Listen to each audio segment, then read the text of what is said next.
નમસ્કાર મિત્રો, સ્વાગત છે આપનું નાની સ્ક્રીનમાં મોટા સમાચારની દુનિયામાં એટલે કે તાતની વાત યુટ્યુબ ચેનલમાં. મિત્રો, આ ચેનલમાં તમને મળશે આજના મુખ્ય સમાચાર, ગુજરાતની તમામ મહત્વપૂર્ણ ઘટનાઓ, રાજકારણ, ક્રાઇમ, સરકારી નિર્ણયો, બિઝનેસ અપડેટ્સ અને સામાજિક મુદ્દાઓ પર સંતુલિત અને સ્પષ્ટ અને સીધી વાત. મિત્રો, મારો એક જ મકસદ છે કે તમને ખોટી અપેક્ષાઓ વિના, ખોટી અપીલ વિના માત્ર સાચી માહિતી આપવી. જો તમારે ગુજરાતની પળે પળના સમાચાર જાણવા હોય તો આ ચેનલને સબસ્ક્રાઇબ કરો, બેલ આઇકન ઓન કરો, લાઈક કરો અને તાતની વાત યુટ્યુબ ચેનલ સાથે જોડાઈ જાઓ. આવો શરૂ કરીએ આજની વાત. તો મિત્રો, વાત કરીએ આજના સૌથી પહેલા સમાચારને લઈને. તો ઘટાડા બાદ ફરી સોનામાં આવી તેજી. મિત્રો, સોનાના ભાવમાં વધારો જોવા મળ્યો છે. MCX પર સોનાનો ભાવ 1,47,000 રૂપિયા પ્રતિ 10 ગ્રામ છે, જે ગઈકાલ કરતાં 3,950 રૂપિયા વધુ છે. મિત્રો, જ્યારે 22 કેરેટ સોનાનો ભાવ આજે 1,34,750 રૂપિયા પ્રતિ 10 ગ્રામ છે. અને આ સિવાય અમદાવાદ, સુરત, રાજકોટ અને વડોદરા જેવા શહેરોમાં 22 કેરેટ સોનાનો ભાવ પ્રતિ 10 ગ્રામ 1,31,860 રૂપિયા છે. જ્યારે 24 કેરેટ સોનાનો ભાવ 10 ગ્રામમાં 1,43,840 રૂપિયા છે. મિત્રો, જ્યારે ચાંદીનો ભાવ 2,45,000 રૂપિયા પ્રતિ કિલો પર પહોંચી ગયો છે. ત્યાર પછી મિત્રો, મહત્વના સમાચાર વિશે આગળ વાત કરીએ તો 5 શક્તિશાળી સિસ્ટમ ગુજરાતમાં સક્રિય. મિત્રો, ગુજરાતમાં ચોમાસું હવે અત્યંત ભયાનક અને આક્રમક મોડમાં પ્રવેશી ચૂક્યું છે. હવામાન વિભાગના નવીનતમ બુલેટિન અનુસાર રાજ્યના આકાશમાં એક સાથે 5 અત્યંત શક્તિશાળી વેધર સિસ્ટમ સક્રિય થઈ ગઈ છે. આ સિસ્ટમોના સંયુક્ત પ્રભાવને કારણે આગામી 8 જુલાઈ સુધી રાજ્યભરમાં આભ ફાટવા જેવી સ્થિતિ અને જળબંબાકાર થવાની ગંભીર આશંકા વ્યક્ત કરવામાં આવી છે. ત્યાર પછી મિત્રો, મહત્વના સમાચાર વિશે આગળ વાત કરીએ તો આ યોજનામાં મેળવો 5 લાખ રૂપિયાનું ગેરંટેડ રિટર્ન. મિત્રો, પોસ્ટ ઓફિસની RD સ્કીમ શેર બજારના જોખમ વિના ગેરંટેડ સુરક્ષિત રિટર્ન આપે છે. હાલમાં આ સ્કીમમાં 6.7% વ્યાજ મળી રહ્યું છે.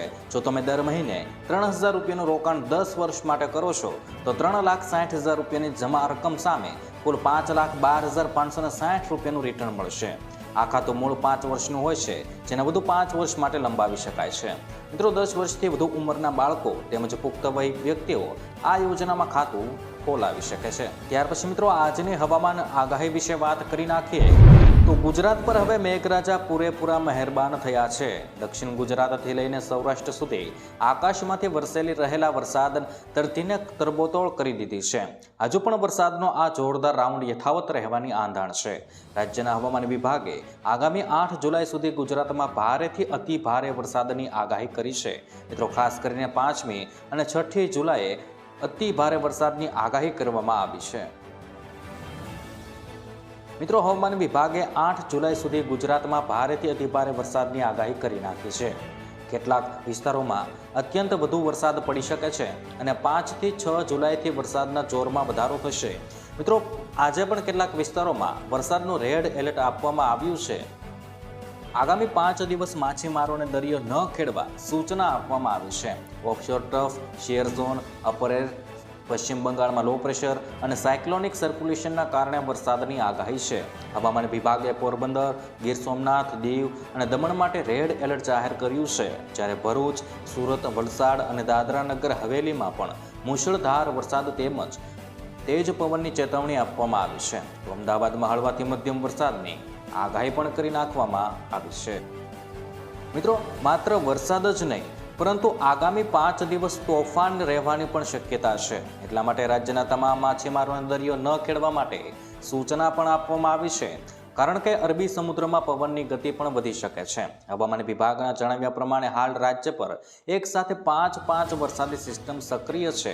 Offshore trough, cyclonic circulation, low pressure system અને અન્ય હવામાન પરિબળો સક્રિય થતાં ગુજરાતમાં ભારે વરસાદ માટે અનુકૂળ સ્થિતિ સર્જાઈ ગઈ છે. બીજી તરફ મિત્રો, હવામાન નિષ્ણાત અંબાલાલ પટેલે પણ ગુજરાતમાં મેઘરાજા ધબધબાટી બોલાવશે તેવી પણ આગાહી કરી નાખી છે. અંબાલાલ પટેલના જણાવ્યા પ્રમાણે આગામી 6 જુલાઈ સુધી રાજ્યના અનેક વિસ્તારોમાં ભારેથી અતિભારે વરસાદ વરસી શકે છે. સૌરાષ્ટ્ર, કચ્છ, ઉત્તર ગુજરાત અને દક્ષિણ ગુજરાત એમ 4 ઝોનમાં વરસાદનું જોર જોવા મળશે. બંગાળના ઉપસાગરમાં સર્જાયેલા હળવા દબાણ અને અરબી સમુદ્રના ભેજ સાથે પશ્ચિમી વિક્ષેપ સક્રિય થતાં વધુ વરસાદ તીવ્ર બની શકે છે. ત્યાર પછી મિત્રો અંબાલાલ પટેલે શું આગાહી કરી નાખી છે તેના વિશે વાત કરીએ તો અંબાલાલ પટેલે આગાહી કરી છે કે આગામી 48 કલાકમાં અમદાવાદ અને ગાંધીનગરમાં વરસાદની આગાહી અંબાલાલ પટેલે કરી છે. 6 જુલાઈ સુધીમાં રાજ્યમાં સાર્વત્રિક વરસાદ થશે. એમાં પણ દક્ષિણ ગુજરાતમાં અનરાધાર વરસાદની આગાહી છે. મિત્રો રાજ્યના અનેક ભાગોમાં ભારેથી અતિભારે વરસાદની આગાહી છે. ઉત્તર ગુજરાત, સૌરાષ્ટ્ર, કચ્છ અને દક્ષિણ ગુજરાતમાં ભારે વરસાદની આગાહી છે. મધ્ય ગુજરાતની નદીઓમાં પૂરની સ્થિતિ પણ સર્જાઈ શકે છે અને એક તરફ વરસાદથી ખેડૂતોમાં ખુશીનો માહોલ જોવા મળ્યો છે. ગીર સોમનાથના સૂત્રાપાડામાં ધોધમાર વરસાદ વરસ્યો. મેઘરાજાની મહેરથી ખેડૂતોમાં ખુશીનો માહોલ જોવા મળી રહ્યો છે. વરસાદથી આગોતરા મગફળીના વાવેતરને ફાયદો થશે. દરિયાકાંઠાના ખેતરોમાં વરસાદી પાણી ભરાયા છે અને ખેડૂતોમાં સારા પાકની હવે આશા જાગી છે.